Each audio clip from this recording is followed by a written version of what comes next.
Think you can read the room? There you go. Read the room? I love that. Read the room. This show is about the people who navigate this for a living.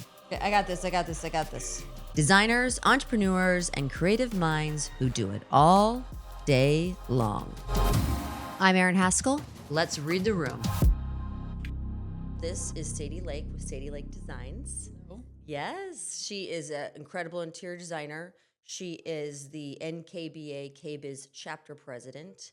And she just so happens to be my friend. So there we go. Let's get into it. First of all, what is KBIZ and NKBA? So NKBA is the National Kitchen and Bath Association, and they're all around the world, but they're based in Bethlehem, Pennsylvania. And I can't remember how long they've been around, but it's a long time. And there's people that are other officers that have been involved in an officer role for like 30 years. I think the Central California just had their 50th anniversary. So this is an old established organization. So it's been around for a long time. And anybody who is in the industry and those who might be enthusiasts should probably know that in regard to the kinds of documents that are produced in order to show a team of contractors on site how to build what you like the vision that you have in your head, we do these documentation. It can be anything from renderings to all across the board, but kind of the more traditional ones used to be hand drafted plans. That's what those drafting softwares are. Now they've basically taken all the line weights that mean certain things and they've translated them into something that you can do it in the click of a button now. But so computer aided drafting now is this standard, and in architectural, they have a way of doing things. And then there's the National Kitchen and Bath Association standards. And so usually It's more, for me especially, it's more, I do a lot more remodels, less new builds. So I don't need to be telling them, where the center lines of the windows are. I need to be telling them how big a space we have for cabinetry or for any kind of finished interior space. So there's a lot of distinctions in the way that we present our drawings and we present all of our, the way we specify things. And so those are particular to the National Kitchen and Bath Association. Read the Room is sponsored by HardwareHut.com. Since 1995, HardwareHut.com has been offering high-quality hardware online to builders, interior designers, project managers, and homeowners just like you. So anyhow, NKBA, National Kitchen Bath Association, has kind of set the industry. They're basically the governing body of the industry standards for kitchen and bath design in much more residential focus, but you can use those same kinds of dimensioning standards and, the ergonomics, although the clearances, those kinds of things. That's really a kitchen and bath specific standard. They do base a lot of it on universal design for people with disabilities, not technically ADA specific, but just like, common sense. If you need grab bars, it's not based on, kind of just the ugly commercial grade grab bars, but ways of making your homes more efficient, more beautiful, not just like most of it, we all want beautiful, but it's ways to make things much more efficient, much more useful, and useful to anybody. And I think that all the clearances and ergonomic things, if you've ever been, in a old house, I always think, who decided this was a good layout for a kitchen? My first house up here on Manitou, not my first house, my second house, but the kitchen was so ridiculously laid out. But then we found out that when it was built, there was no kitchen in the house. It was like 1899, so it was like we didn't really think about the layout, and that was before indoor refrigeration. So they really do set these standards. Used to be this idea of the triangle in the kitchen between the range, the fridge, and the sink, and now we think of it more as zones. But they're sort of the one that gives voice to these concepts and then markets it out there. They've got a huge stack of books that they have, and now they actually have kind of, because interior design as a career is not, it's not federally mandated. There's no kind of governing body for licensure. Yeah. So, well, not in this state. Not in this state. It varies state by state. Yeah. And I know that, there's a couple of the different organizations that are lobbying for that. But because we don't have it, they basically give us a platform so that we have credibility. If you're certified through them, they have a pretty rigorous kitchen and bath certification. So it's kind of like a certificate degree almost. Yeah, that you can get. Yeah. Mm-hmm. I think it's more of a deeper standardization versus codes, right? Yes. Because we have codes in architecture and interior design that we need to abide by. But what you're saying for the NKBA is that it's more of a deeper standardization of, how kitchen and bath, should be laid Yeah. out, or, what designers should be aware of. Yes. Yeah. And it's really based on ergonomics and function, So You're saying the NKBA has a deeper understanding, deeper standardization of basically, being able to sort of live your best life in your kitchen and your bathroom. and setting the standards, not codes, but standards, which is just kind of like general recommendations, for lack of a better, more descriptive term, but For the modern day world. standardizations for design and design communication. So ways to lay it out so that it actually feels good, but then in the design communication, looking at the documentation of the way that you communicate your designs, what's in your head with your contractor teams who probably do not think about the kinds of details that we do. What are you talking to about, them, Sadie? You've never had that happen. I've never had that happen. Yes, so they set those standards, and then they have all the education materials. When I was in my design program, our kitchen and bath portion of it was based on NKBA, so we actually used their sort of curriculum to learn. And then, there's a student design competition. They actually do. People who are members can apply, and it's a way to get accolades, kind of like you would, submit a project to a magazine or whatever. It's a way to get awards and recognition for the work that you've done. But a lot of the evaluation for that is based on the standardization and how closely you adhered and how meticulous your documents were. And Really? yeah. So that's interesting, because I was going to ask you that question as well. There's a lot of awards around NKBA, especially when you're in Vegas. I think you said like the first night that you're there, you have this big award ceremony. And so when people are, designers are applying for these awards, what do they need to, sort of abide by? Mm-hmm. So like I said, it's based on the NKBA standards. They have a couple of different books, some guidebooks. A lot of it is kind of geared towards universal design clearances, different dimensioning standards. And so, in your design communication documents, AKA your plans, your CAD drawings, your elevations, your floor plans, your construction drawings, all that kind of stuff. Basically, like you go in, you have your as-built. So if I were to measure this room, for anyone who's not a designer, you basically are telling where is it now, and if there's a wall moving, a construction document or construction drawing would be, you'd have like a dotted line that shows where something's getting removed, and you'd have a line that has actual, little X's for 2x4s in it to show what's getting added, and you have closed off, you have different, ways to delineate what's closed off, what's opened up, what's added, what's taken away, and that's all in one document. So there's all these different, each sheet that's in there kind of shows all these different things, and that's the standards. Demo plan. That's the demo plan, the soffit plan, the countertop plan, the cabinet plan, all the different ways of laying it out, and the way that you dimension them too. I personally have a hard time reading AIA dimensioned, because they dimension to the center of a wall and then to the center of the window. So I'm having to do the backwards math it depends. to try and figure out Depends who the architect how much is, space do I have for that run of cabinets. Well, now I'm having to do like, how big is that window? Yeah. And do the backwards math to figure out there, and then the trim, and then from the trim to the So the NKBA to me is super straightforward, because you're really dealing with telling your contractor teams exactly how much space. And one of the things I've spoken with the students about in the design program here in Spokane is just that they don't really understand why it's important. That everybody's concerned with all the pretty stuff, right? They can't wait to pick out the colors and Oh, sure. But the reason That's the fun stuff, right? Yeah, it is the fun stuff. But the reason that those NKBA documents and those standards are so important is because as a designer, there's a lot of liability in saying, you're suggesting, they're always supposed to, contractors are always supposed to measure on site. It's always on them, right? Because it's their work that's being done. Mm-hmm. But basically, if I'm telling them when that space is totally gutted and there's nothing in there, where do they need to drill a hole into that wall to place a junction box for a sconce? Where do they need to drill a hole in the floor to get plumbing lines up?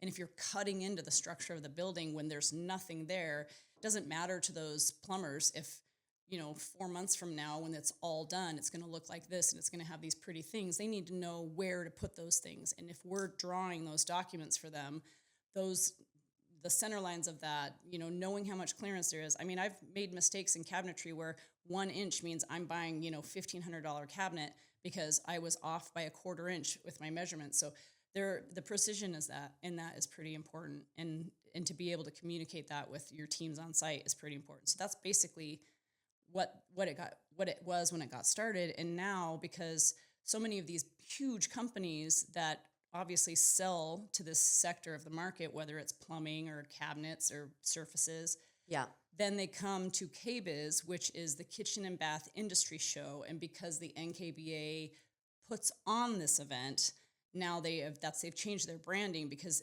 people didn't realize that this all put on by the NKBA. So it was a way to unify the branding and say this huge event that takes up all 4 buildings of the Vegas Convention Center. Yes. It's actually combined. They call it Design and Construction Week. It's combined with their International Builder Show, and that's way beyond kitchen and bath. So over in those buildings, they've got all the building materials. You've got windows and anything that you would need to build a home is there. If you all the building wanna know envelope anything. materials. Yeah. Mm-hmm. But Yeah. So really, the kitchen and bath is the pretty stuff. Yes. And boy, is it pretty. I mean, It's what did you think? It's pretty, very pretty. But so what you're saying is that it's coalescing of NKBA and KBIS, Of the show. the show. Yeah. And then kind of like, like sponsored or brought to you by NKBA. Yeah. Okay. Exactly right. Yeah. I think that makes sense. I just like to, describe to people if they don't know, about NKB and KBIS. So, yeah, let's get into it with the show. Yeah. So, yeah, what'd you think? I loved it. Yeah. Yeah. I mean, it's big for people who haven't been to the Las Vegas Convention Center. Well, it's changed a lot. The last time I went to NKBA KBIS was 2020, right before the world shut down. And it was about half the size. Yeah. So it's I think increased. last year they had 117,000 people. Wow.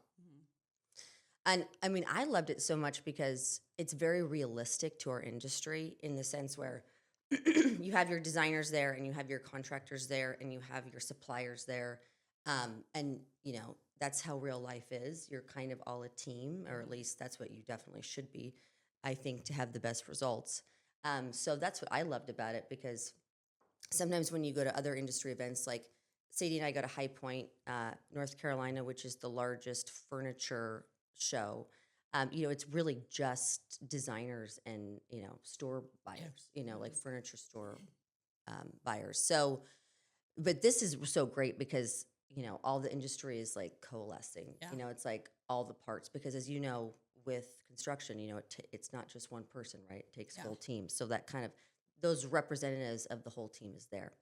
But so let's get into sort of the trends that you're seeing. I mean, what did you love about it? What were the highlights? Well, it's always fun to go and see things in person, like we've spoken about before. If you're specifying products on behalf of your clients, it really is helpful to actually see some of these things in person. And nowadays, especially with Build.com, even Amazon, and the internet availability of things in general, a lot of our local resources for products is just not as thorough or as robust, and they don't have as many options, and there's over 2,000 vendors at KBIS. So right. To go down there and to be able to have access and look at all that stuff in person, there's no way, even with a great showroom locally, that they could even carry like 1/100th of 1% of that amount of product. So if you're going to be specifying, if you really want to be able to deliver a unique and a personal product to someone, not product as in one specific thing, but final product. Yeah. You really have to like a full know kitchen, what's out it's there. a lot of appliances, right? You need to know what's out there. You need to familiarize yourself not only with the finishes, the scale, the size, but the function. The thing that I noticed this year, especially because AI has taken off so much, there was a lot more technology this year than I saw the last few years. And I know it's been in the works for a few years, but this year it was just on display. I mean, one example is I went and did a tour at the Signature Kitchen Suite booth, and they are just launching this oven that has an AI camera in it, and it can look at what you put inside and decide how to cook that food based on what it does, like research, and decides how to cook it. So you don't necessarily have to, worry about your cookies burning or your lasagna. It's allegedly. Yeah. I'm sure they did some good testing, but there's always hiccups, right? But it's, it can withstand the cleaning cycle, and it can, you can be sitting there in the backyard having, cocktails with your friends, and your lasagna's in the oven, and you can set it and forget it. Set it and forget it. You can look it on your phone, which I thought was really cool. There's some other stuff. I know this has been around for a few years, but especially for small spaces, and with the new standards for ventilation and gas and interior air quality with, gas ranges. Even though we all think of the gas ranges being like the epitome of, high end, there is a little bit of a backlash because it does create some pretty yucky interior air quality environmental things. Sure. So you've got to have the makeup, air and all these different things for ventilation. But there's a lot of technology out there that could, if we'd be open to it and get out of this idea that we're stuck in this, has to look this way with the huge range on the back wall, which is actually not an ideal place to be, but even though it looks better, porcelain countertops, so like Decton, any of the other. Decton. I mentioned Decton by name. That's a branding thing, but porcelain is becoming a bigger thing. And I want to tell you a story about porcelain countertops in a second. I'm excited because when it first came out, I was like, there's nothing else out there that can get that look that's actually looks like has the depth of natural stone, right? Like porcelain can. And I was really wary though, because I'm like, it's porcelain. And I had a project where we've got a mitered counterfront, and it was a big job, and they had a column freezer, an 18-inch wide column freezer that when they were installing actually fell over and hit the mitered corner of my porcelain countertops, and it didn't do anything to the countertops, and it totally crushed and dented the front of which is crazy because porcelain's so thin. Yeah, it's right. Well, and that's what we mostly think use a 1/2 inch now, but yeah, but we think of it still. as like, I'm worried that because we see tile break all the time, we think it's going to be not very durable. But I've got chips in my quartz countertop, so I have been really impressed with it. But nonetheless, I digress. I was we could talk about stone for hours, right? All the stuff. I know. You'll be back. I'll be back. Yeah, you'll be back on that. Yeah. What was I saying though? I was telling you. You were talking about Decton. Oh, you can cook on it. Yes. So an induction element can be placed underneath the porcelain material, and because it's induction, it can actually, you have to use force. Well, you have to use material of cookware that will allow induction. I think it's a certain iron to ignite. Iron, yeah. But it basically just moves the current through without actually creating heat energy. So you're actually you're heating what's in it rather than the surface itself, which is nice because when you pull it off, your surface is still cool to touch, which is kind of amazing. Yes. But think of these tiny homes or places like, these little 100 square foot kitchens that have so limited space. Now there's things like you can just cook right on the countertop, and then you can just wipe it down when you're done, and it's your cooktop and your countertop, and you don't have to worry about having 30 to 60 inches of your linear kitchen space taken up with the range, and you can do a wall oven instead that has a camera in it, and then can tell you when your cookies are done. And so there's some cool stuff out there. Totally. Well, it's that whole idea of smart kitchens, right? Yeah. Smart kitchens. I mean, it's interesting. 5 years ago, it's all kind of different buzzwords. I think they'd call it technology, induced kitchens, or then they call it smart kitchens, and now it's AI kitchens. But right, it's all sort of the same thing of personalizing our kitchens, making our lives easier, and then also doing kind of like more with less, right? Yeah, that's what it's all about, and just the cleanability and the durability. I mean, I'm so excited to get away from just the whole idea of stainless steel appliances, and the granite countertops of people thinking that's luxury, right? Yeah. No, try porcelain; it's amazing.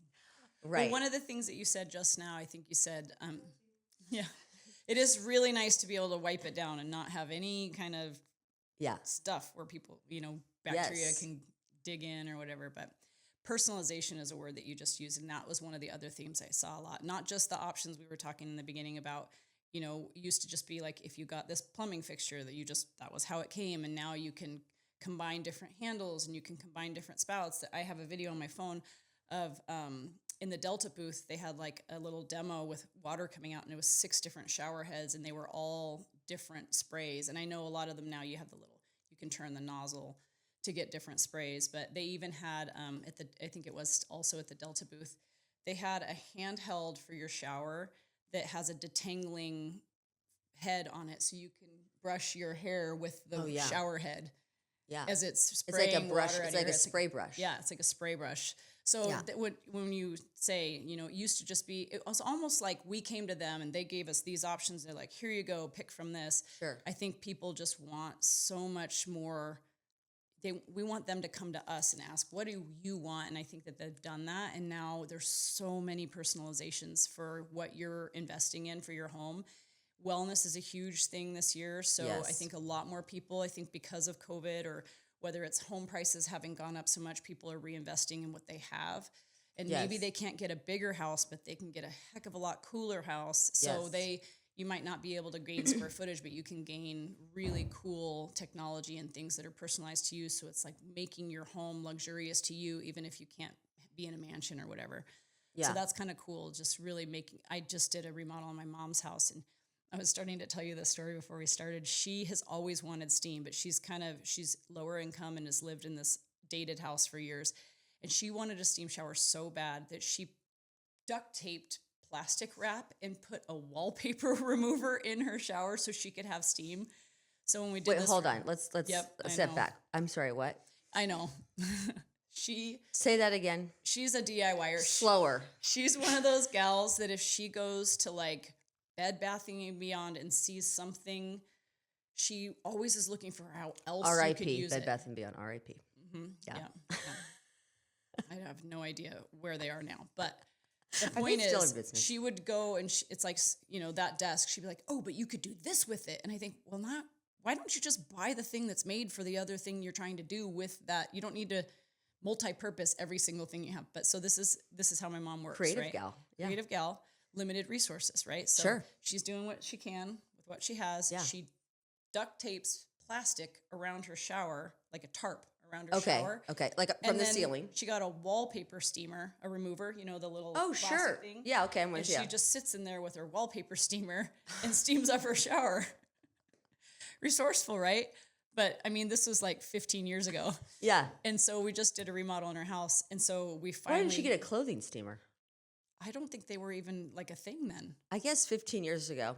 Yeah, I guess you're right. So very now, resourceful. Not only were we able to do a steam shower for her, but they have the technology, the personalization, the convenience. Now they have Armada makes basically these little air jets. So you can have a blow dryer for your shower walls in your steam sauna, in your steam room. So you get out and you turn on the hair dryer for your shower walls, and it blow dries your walls of your shower. So you don't even have to like squeegee. Well, that's worth it. Yeah. No one likes to squeegee. No, that's amazing. Well, I know. I'm a squeegeer. I have we're all glass at my house, and my kids even have to squeegee every time. And you make them. Yeah. Oh yeah. Mean mom. So uptight. Yes. So the personalization. I mean, it's, like I was saying, her shower is only a 3x5 shower. It's a relatively small space, but we can make that luxury in her 1,000 square foot footprint home, and she can still have that elevated experience without having to be in a fancy, huge house. She can, there's ways to accommodate specific requirements. We didn't go big everywhere, but we splurged on that one thing. And so that's one of the things I'm seeing a lot of this year is you might not be able to change homes, but you can make your home as unique to your desire for what you have. And wellness and personalization are huge this year. It's like how to make the most luxurious experience for your own. What do you like? What do you need? That we were talking before about Kohler and how they added sauna, they added cold plunge, they added steam. So, just how do you make it so unique to you? Well, yeah, and that's an interesting one too. So, Kohler, I've loved Kohler for years. My mom actually grew up in that town, but I digress. You talk about the wellness. I mean, the cold plunge. All of that. Zeitgeist, the biohacking. Bringing that. Into your home. Of course, people wanting to. Anti-age, right? And the all the research. That's right. The research behind, the cold plunge and the sauna. And so that was really interesting to see too, is that the Kohler booth of the kind of the home cold plunge, Yeah. which I thought was, really beautiful. I mean, I think, cold plunge is kind of a newer thing, right? In the past like 3 or 4 years. And, there's a lot of different ones you can do, as far, you know, even the DIY ones, right? Like the metal trough you can get from Home Depot, which, they all work, right? But this was definitely, dare I say, a very sexy cold plunge, right? Sure. Very sexy. That's something that you'd actually want to look at, and small too. Like you said, it's always, to me, it's always about like doing more with less, and it's not necessarily about all of the room, right? It's like you said, making what you have, take it from this level to this level. Yeah. Right. Totally. Well, even that same note. So you were saying like make more with less room. So I brought up the porcelain countertop and how it can dual as your cooktop.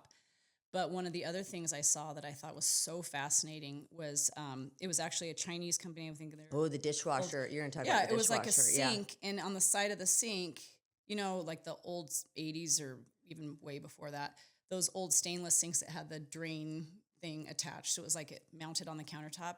This kind of looked like that, had this black, surface that you could use as countertop, but the lid lifted up and it tripled as the sink and the dishwasher and a produce washer. And their produce washing setting apparently can get 90% of the chemicals off of your produce.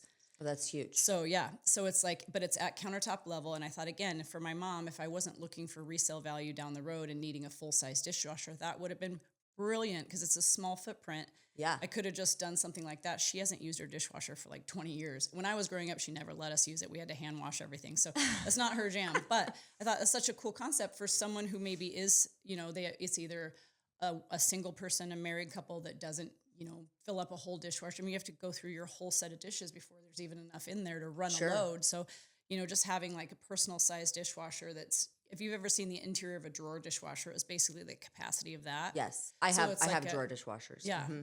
So that exact idea, but it was at the countertop level. And then, when it's running, you can still use the countertop above it, but then you can take it out. You can do the produce wash. And then you don't need to take up, 24 inches of your cabinet run for a dishwasher. Which I thought that was cool. That's really cool. I think that's incredible. And especially just the produce thing, I mean, everyone talks about all the chemicals, that, The wellness. So wellness. Don't you see how all these things are related? Yes, like they're all related. Personalization, absolutely. The wellness. Living better. Yeah. Yes. Mm-hmm. Stronger, better. Yeah. More beautiful. Yes. All the things. Another thing, I would say that, like I said, I went 5 years ago. And so one of the things that really stood out to me was, and I'm so happy about this, but was hardware. So it used to be to get all this like really fancy, luxurious hardware. I felt like I had to go to all these European websites, right? Yeah. They were kind of ahead of the curve on a lot of this, hardware design. But I feel like, and I'm going to give a shout out to Top Knobs. I feel like, when I was first starting out as an interior designer, I used Top Knobs a lot because the price point was pretty good. But, they've come such a long way in their design, I would say. So a shout out to them. But they had such a big presence there. But I would say in general that all these kind of American brands are kind of getting on that European level of, the really luxurious handles and knobs, and I'm kind of a knob fan. I'm rather than handles. Yeah. I think because our cabinetry now is so beautiful, I don't want to always cover it up with a big handle. So I'm a big knob fan. And also I like knobs because if you ever get over a knob, it's so easy to replace it. It's true. Whereas you don't have a second hole that you have to get the perfect spacing for. Yeah, a handle, right. You're kind of stuck with that size. The other thing on that note that was really cool that I saw more of this year is for the last, I don't know, half a decade, it's been, nickel, brass, or black. Yes, I'm so glad you brought that up. And now I have a photo on my phone of this box of finishes, and it was like 13 finishes. Yes. So not everyone is going that deep on how many options they have, but sure. I think you would mention mixed metals earlier, and that's definitely still a thing. But one of the things within that is that it's not just brass, black, and nickel anymore. It's they're bringing back the oil rub bronze. Yep. There's different bronze, there's different brasses, so you can get all these different tones. Even actually at the GE Cafe booth for their, they last year launched all these crazy colors. They came out with the white probably like 10 years ago. Don't quote me on that. Roughly 10 years ago. Yeah. And it was kind of cool to see something besides stainless, Sure. out there. And the white was beautiful, but now they've got like an emerald green. True Residential had a very colorful booth this year. They just added a new color called olive. And so you can get custom colors on your refrigeration through them. It's kind of cool. So color is definitely big, but in addition to color, I noticed at the cafe booth in their little table thing, they had actually where Amrock and Rejuvenation and I want to say one other hardware company is actually making hardware for cafe, so you can get personalized hardware on your appliances. So that's not just the stock handle that comes on the door. Yeah, just really long time coming. Mm-hmm. Yeah, but it's cool, and it's not just one company they're making you choose from. You can get it with a bunch of different companies. So I thought that was one of the other big themes this year that we'll also talk about at our upcoming meeting in March. Is just the collaborations you're seeing. A lot of different brand collabs. Cosentino, which is a surfacing quartz and porcelain, and they also source natural stone too. But they have a brand collab with, I think, Bonfire that makes outdoor barbecues. And so they are doing all the surfacing on the outdoor barbecue, outdoor kitchen cabinetry with, porcelain surfacing. And they're doing a collab together. So it's kind of fun to see some of these brands working together to kind of make an overall product that can come to the market instead of us as designers having to go through the brain damage of sourcing the surface and then also sourcing the components and then also sourcing the cabinets. It's kind of fun to see how they're Don't worry, we'll go through lots of brain damage still, but I understand. Yes. I think that's such a great point, and it's kind of like, thank you, long time coming, where, people are really, like you said, collaborating, being like, hey, you do this really well. Hey, you do this really well. Let's come together and do something amazing. Totally. Rather than it's like that competition, right? It's like, why reinvent the wheel when you've already got that covered? Let's bring you in and let's make something amazing. Yeah. So I'm a big I fan saw of that collabs. too. I'm personally, within my interpersonal life, Sure. Yeah, we talk about that. We talk about it a lot, but I love to see the collabs. I think it's cool that Kohler brought on, what was it, Cafaf or whatever the company is that does the saunas and all the. Yeah. But they brought them all in house. But I kind of like the ones where they just collab and they let them be their own thing, and they still are willing to say. And I think it's a way to elevate, sister brands, maybe not competing brands, but I think it's a bigger nod to that company that you're willing to let them keep their own branding and then still collaborate with them because you're lifting everyone up and cross promoting. I think it's a really cool nod to, hey, we can all play fair at this table, instead of everybody having to, I'll take that and I'll take that and kind of be all. I mean, I can understand that logic. And I think for brands like Kohler, where they tend to really hold themselves accountable. Well, they're a big dog too. I mean, we talk about brands like Kohler, Delta, Thermador. I mean, those are the huge, top of the umbrella, right? But I think what you're saying is rather than all these brands buying the brands, right? It's because that happens a lot too in this industry. I mean, I was, that every year I'm like, oh wow, they bought them. Which happens, that's business. But what you're saying is keeping that brand and then definitely, having that really cross-pollination, but still having separate brands and celebrating both. Mm-hmm. Yeah. That's what I was saying. Exactly. Yeah. Yes. Yeah. Like I said, we got in at 2 a.m. So pop my eyeballs open with a toothpick. You're doing great. Yeah. You're doing great. So yeah, I love that too. The collaboration is huge. And going back to the hardware, I think that's important. So many times clients say, okay, well, Erin, I have this black faucet I'm going to do, or I have this brass faucet I'm going to do. And then they're like, well, Erin, is brass going out? And I will say this. I would say gold is very different than an aged brass. Mm-hmm. A living finish to me is an aged brass. To me, that's never gone out of style. Yeah. I feel like the aged brass is so European, so historical. Mm-hmm. So I would say that's never going away. there have been, some rumors and even in the fashion industry that, brass or gold is kind of on its way out. We're welcoming silver again.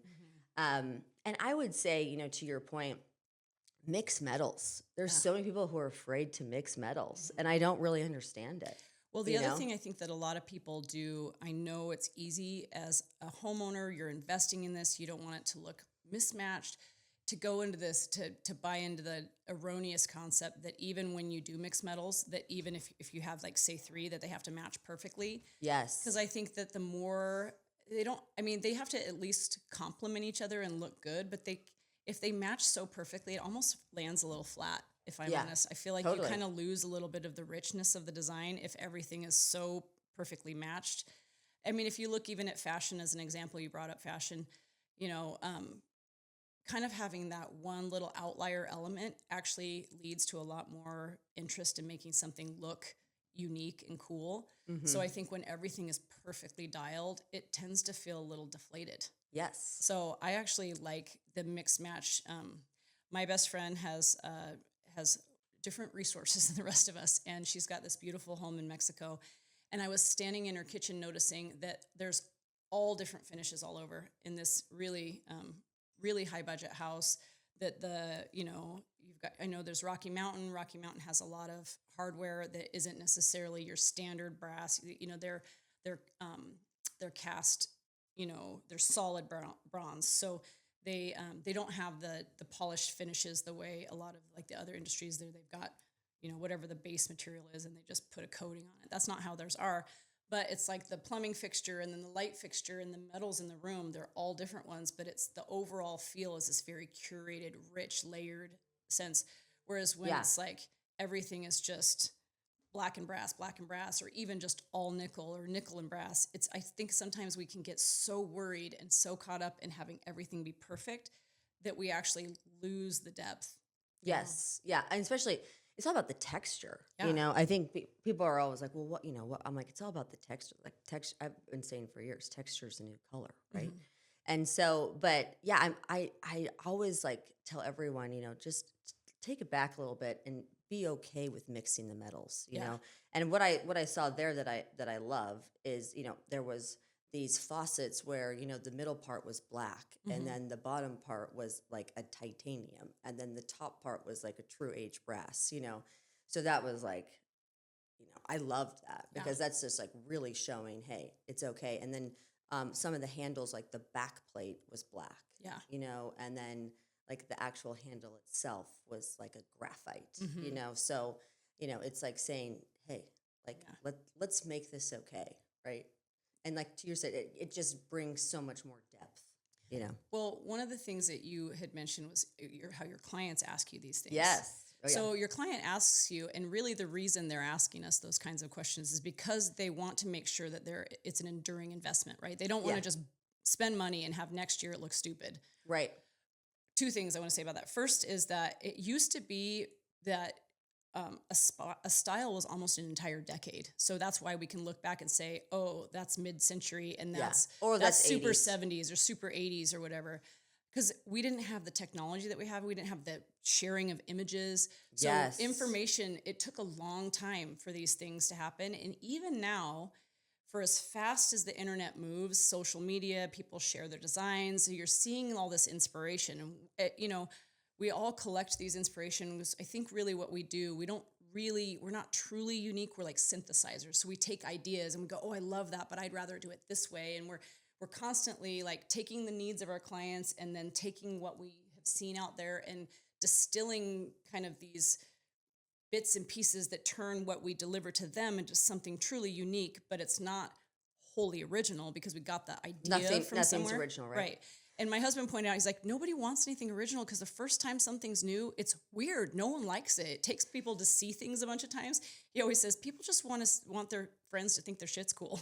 So if you're truly unique, you're going to be weird. You're going to be so different that it's not going to be, your friends aren't going to think it's cool. And then you're going to be like, well, I spent all this money. So I think also now, because images do get spread so it's instantaneous, but the way design works, everyone wants to rebel against whatever they're seeing out there so that they can be unique. Yes. But if you're building a house, it takes a couple years. So when you picked all those products, it's maybe 2 or 3 years before you're getting those install photos. So what was cool then is now totally changed. So you're already dated before you even get installed, even if you're only doing a 6-month remodel. Yeah. So my point that I tell my clients now is, what do you like? You know, It's all about it's all about the people. the people. All about the people. And most of the time, people, honestly, this is not a cut down on anyone, myself included, but people like what they see. They like what they've seen. Used to seeing. They're used to seeing. So that's why I think in Spokane, a lot of times what we're seeing in Home Depot is stuff that those of us who are looking at, images, that's what we saw 5 to 7 years ago. And it's just now getting to the masses and the mainstream. And so that I do feel like we feel a little stunted sometimes because you're trying to show your clients some really forward thinking things and they want something that you're like, yeah, I did that in 2008, That's when I say, you know what, I think you've got this under control. You don't even need me. Yeah. But on that note, so I do think that that's one of the things that actually allows something like these cabinetry or these, companies where they can have 10 different finishes, because I think now, I do think we're finally getting to the place in design where there's freedom. Yes. You just pick what you like, pick what you feel like the function of it. You mentioned the living finish, and for people who may not know what that means, it means that the finish is actually not just a spray-on surface. Sure. It means that it's inherent in the material, and it's going to change over time. It's like exactly how which I love. Oak floors, oak ambers over time. So everyone says, I hate the orange. Well, that's what inherently it does. It starts to yellow orange over time because that's inherent to it's that. Alive. Some of these living finishes, whether it's plumbing, like Waterworks is known for it. That's why they cost so much, because they're these living finishes and they're going to change over the course of 2 years to 10 years. And so that whole idea of mixing materials, it's not this static thing that is like an encapsulation in time. It evolves with you. And circling back, also, people want to make an investment that they feel like is enduring. I feel like something that you love is going to last a lot longer than something that was cool, in 2024. Right.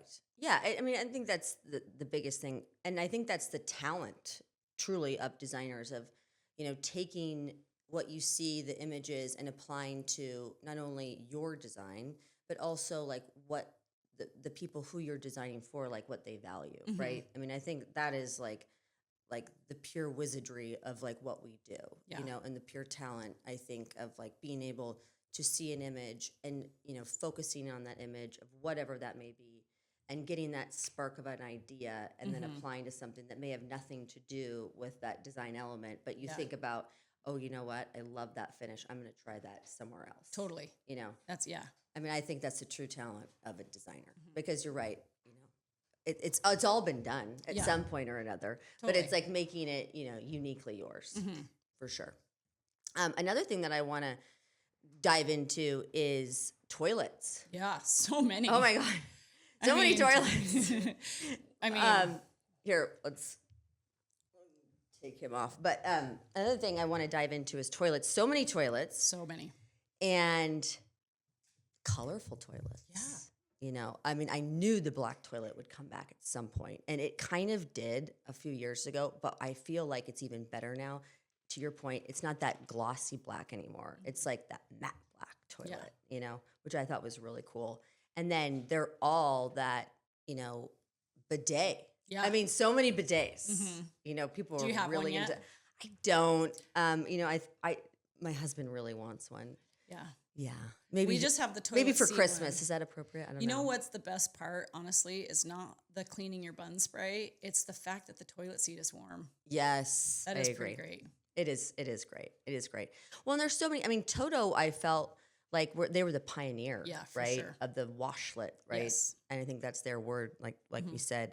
But, it's kind of the modern bidet. Mm-hmm. And now there's so many different companies and so many different price points too. Yeah. I mean, I had a client in Hawaii have the same toilets, and I was a little bit of sticker shock, but they range, right? Yeah. I mean, they kind of range from like a few $1,000s to $20,000 and above, just for all the like different personalization, of gadgets. Yeah.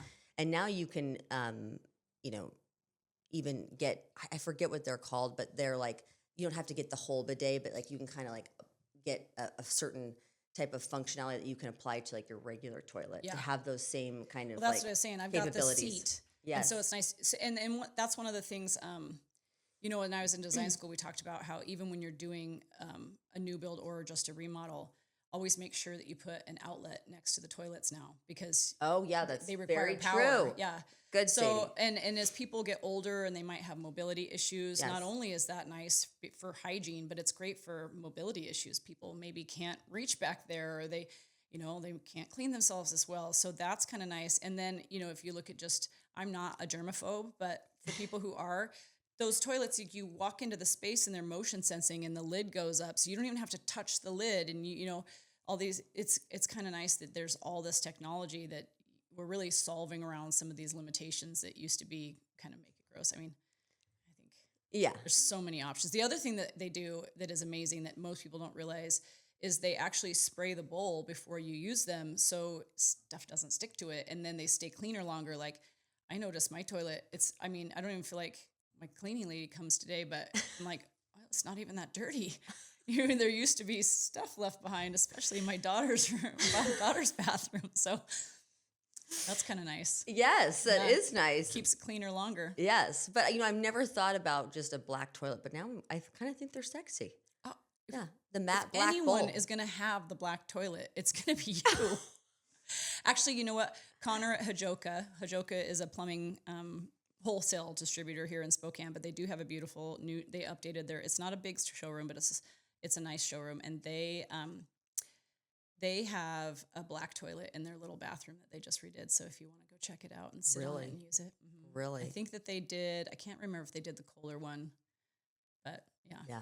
Well, the other thing that they have that's cool that that some of these showrooms have started to do is they have like a little mock shower, and they can test out any shower head so my mom was really picky about the way the water spray came out.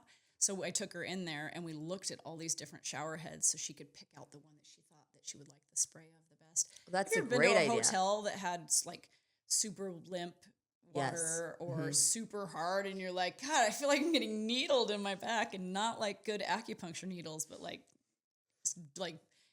get my skin off type of thing. So yes, that's kind of cool. Yes. Well, and I saw that too. There was a lot more water. Yeah. Involved in all of these, you know, big displays, which I thought was awesome. Yeah. You know, I've never really seen that before, and I'm sure, you know, that would be a lot of work to get that in the convention Oh my gosh, they center. spend so much money on those booths. Oh yeah, some of them are so extravagant. I know. What do they do with those booths after? Who knows, right? I don't know. Yeah, but some of them were just incredible. House of Roll was another one that I thought that was really incredible. Very elegant. But you know, just the possibilities of, what was I saying? I don't remember. I think you were saying about there was like the extravagance that they go to. I know. Black toilet, So yeah, bringing in that water element.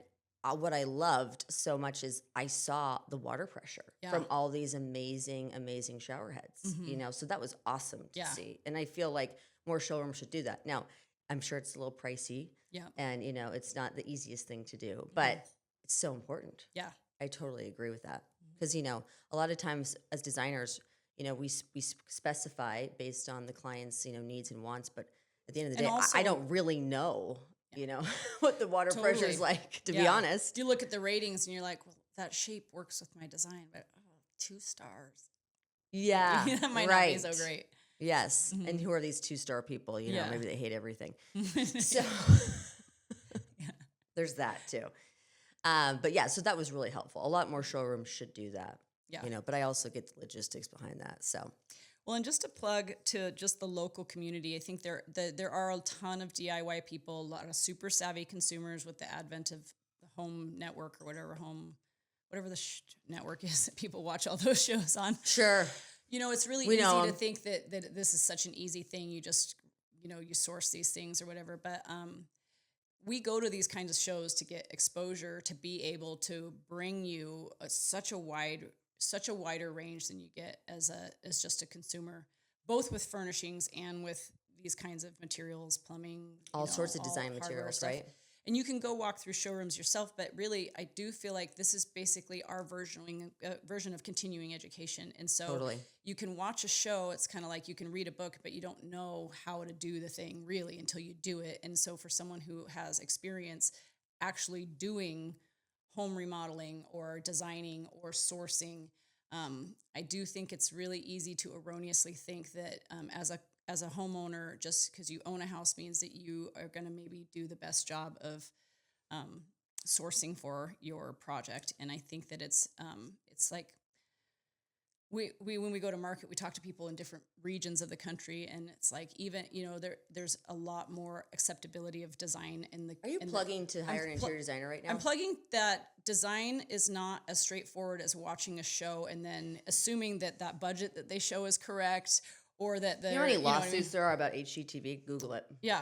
So I think that it sets an unrealistic expectation, not only of how easy it might be to do the project, but also the costs and all that. So I am plugging working with a designer because that is part of what we bring to the table is we're the ones spending our own money to go out there to have that exposure, to be able to bring you that knowledge. So, I mean, we're not doctors by any means, but you trust when your doctor makes a recommendation because they have exposed themselves to research and things like that. That's kind of what we're doing. So I do sometimes feel like when you talk to people and they're so concerned about the budget and they're like they don't want to share that budget with another human being who might be able to save them more money by exposing them to different materials, different ways, and you're not always, as we don't just buy at retail because that's part of the way it works. So I am plugging that. I'm just saying, like, knowing that this is the kind of background and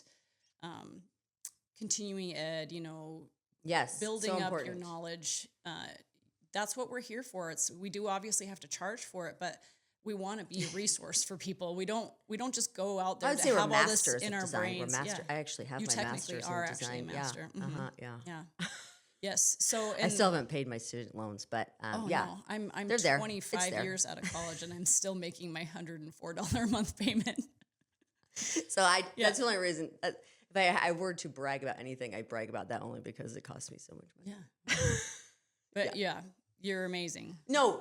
I'm saying we are all masters of design. Like you said, we're not. And I always say to your point about doctors, we may not save your life, but we'll change your life. Yeah, for sure. And so many times, and we talk about this all the time. You can only help the willing, right? Mm-hmm. I mean, there's a lot of people out there who, say, especially in the Northwest, of I don't need a designer. I know what I want. And it's like, that may be true. Yeah. But you have no idea what's out there. Mm-hmm. Totally. You're not exposed to it. Well, and the other thing I say, because you are a much more visual aesthetic designer. I'm not great. I'm not especially great at specifying art, but, and there's a lot of clients. You're really good at technical. I mean, we all have planning. a thing. Yeah. So it's like, so you might work with someone, and I often do. There's plenty of times where my client might actually have a better aesthetic for how they want the finishes to look or whatever. But what they don't have is the space planning and the acumen with the technical part of it, the drawings, the design communication that can tell their contractor exactly where to put it, how to space plan, if we are moving walls, how do we maximize function, how do we do storage solutions for things they might not have thought of. Because I have that, I go to market, I go to we go to High Point, we go to you invest your time and money in these things, but you inherently are going to have access to more possibilities for them than they could even ever learn about themselves, and they don't have, unless it's what you do all day, every day. Yeah, I'm not going to say to my client, well, I know more about your job than you do because I watched HGTV. You know what I mean? So what I'm trying to say is, I've watched Suits. I've watched Suits. I could be a lawyer. You know what I mean? So that's my point. I've watched DR in the 90s. Aren't, as a designer, I'm not trying to tell you that I am going to, it's not the Sadie show. You know what I mean? It's our job is to bring your vision to life. And if you don't know what that is, we'll help. But if you do know what that is, all we're going to do is enrich what you're trying to bring, because we know what the resources of how you can make the way you want it to look be totally awesome in regard to, if you've got knife block pullouts or whatever. So I think Yeah. Yeah, I love it. And we save you from a lot of mistakes. Yeah. That are really costly. So costly. Because we've made them and we've Well, we've put the made bill them. for them. I've made them. I for sure have. I know. A lot of people say, you know, I think what makes sort of the best designers are the ones who've made a lot of mistakes. Yeah. You know? And, you know, do it young. Yeah, right. Yeah. So the last thing I'll say is, I know we have to wrap up. A lot of times I feel like locally people will say, well, I can't. I used to say this when I was doing my own homes before I got into the industry. Yeah. Because that's how I did get into the industry. Is my husband, after our 4th project, was like, can you do this for other people so we don't have to move all the time? So then, so that's how I got my start. So I was never like I didn't want to do, it wasn't like something that I grew up wanting to do, but I because now I'm on the other side of it and I see like I can bring, because of my trade accounts, you know, maybe a different pricing tier on cabinets and countertops. And by working with me as your liaison to sourcing these things, I pass on. Obviously, I make money, but I still get you a better price than you could get on your own. Oh, that's another thing. People don't really get that. No, so people often will say, I don't want to hire a designer. It costs too much, or I can't afford a designer. And my point is, you can't afford not to have a designer, because you're actually spending more money for this than you would. Even if you paid me a design fee, you're still going to probably either break even or save some money. And you're going to come out probably with a more logical project. Because, well, yeah, you're going to feel like you went through the journey together, and you're going to feel like, you know, I feel really good about all these decisions because, you know, we went on this adventure together and I explored all the possibilities, and, you know, we have finalized this and have come to a beautiful conclusion together. Totally. You know? Yeah, and we do have to wrap up, but I would say, you know, going back to the show, and I love the plug, because I think it's super important that we do invest, you know, time, money, all the things, rather than just, you know, scroll on a computer, you know, seeing it in person. But I think we can collectively say that the big sort of, you know, things that are coming, or the biggest trends, if you will, which trends are a bad word sometimes, but you know what I'm saying, of what are we seeing is, you know, definitely, like you said, wellness, definitely, you know, bringing in the cold plunges and the saunas and all the things into the home, AI in the kitchen, for sure. And, you know, that's kind of a newer technology. I'm always a little leery of those things, you know, a little bit, because they're so spendy. Yeah, they're so spendy. So, you know, if it were me, I'd probably wait a couple years, but that's just me. But it's still cool to see, you know. It's kind of like the runway, right? You know, it's like you're seeing the new things and then they perfect it in the years to come. And then, you know, the return of the bidet in a huge way, you know, and then the mixing of the metals and, you know, the just amazing, you know, new hardware, right? Yeah. And faucets. And so, but like what you said is personalization. So, and then, you know, we didn't talk about this, but the stone. You know, so much stone, so beautiful. I mean, it's all about that, bringing in the natural slabs of stone. But you know, it's kind of like and the natural looks, because the new technologies out there with some of these surfacing is you can get really some of your most rare earth slabs in a porcelain that is so much easier on our planet. You know, so good point. Looking at like durability, cost, and natural resources, the technology now allows us to have that sense of rich natural beauty in cheaper, less carbon footprint type of stuff. So that's kind of exciting. Yeah, it's that elevated organic. Yeah. Right. So it was fun to see, and you know, I'll be honest, Sadie convinced me to come the night before I went to Vegas, so I'm happy I did. So thank you for that. Thank you for that. And you did a great job, even though we're on like what, 2 hours sleep? No, 5 hours of sleep. Yeah. Cumulative for the week, I think I'm at like 9 hours. Well, and you stayed longer than me. So you were in Vegas for 5 days. Yeah. Wow. She's a trooper.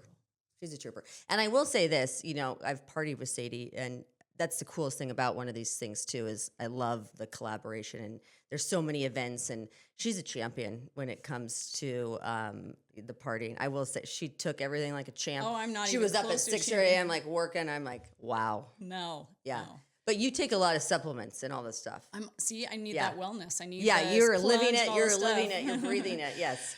I'm drinking the Kool-Aid on the biohacking for my sure. friend. Well, thank you for being here. Yeah, thanks for having me. It was fun. Yeah. You got to come back. We'll talk about all the things. We always do anyways. Yeah, I know. I love it. Thanks for having me. You got it. Thank you, Sadie. Read the Room is brought to you by Design for the People, a full-service design studio and furniture boutique. To learn more, visit www.designfortheppl.com.